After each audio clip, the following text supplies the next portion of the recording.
What's the most interesting lesson you've learned since becoming owner of the Sacramento Kings? Well, I've learned a lot of lessons. I've made a lot of mistakes along the way.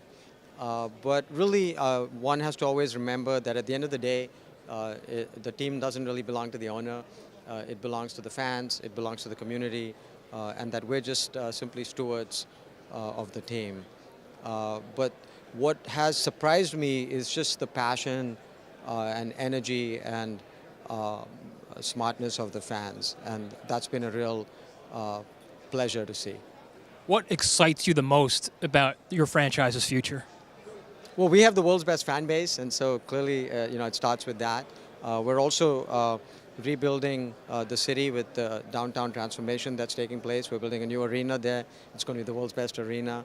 And then we have a great foundation with some great players, a Hall of Fame coach, and it all starts with winning.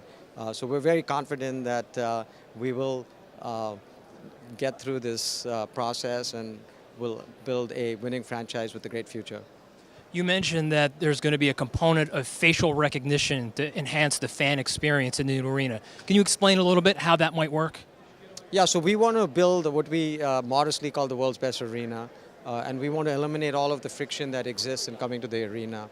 So the arena should check into you, and it should tell you where to park, it should tell you how to get to your seat, which is the shortest line, your food if you want it, and you really shouldn't have to do anything to navigate or traverse that journey. So we want it to be paperless, ticketless, cashless, walletless, and ideally you shouldn't even have to take your phone out if you don't choose to.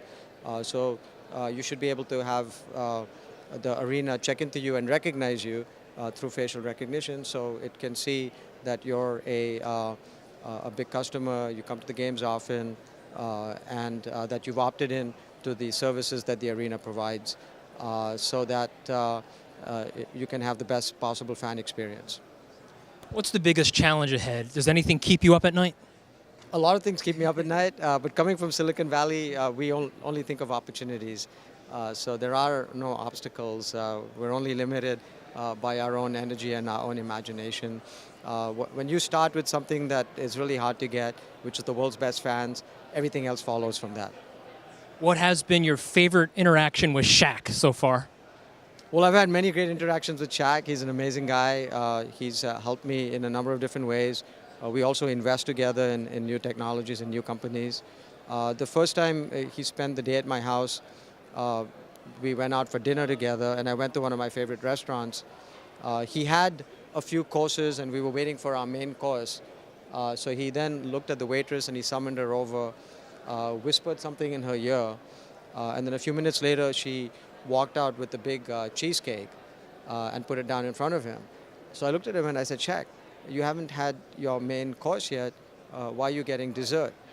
And he looked at me and he said, Vivek, when I was a kid, I never got to eat dessert. So now I make sure I never miss it.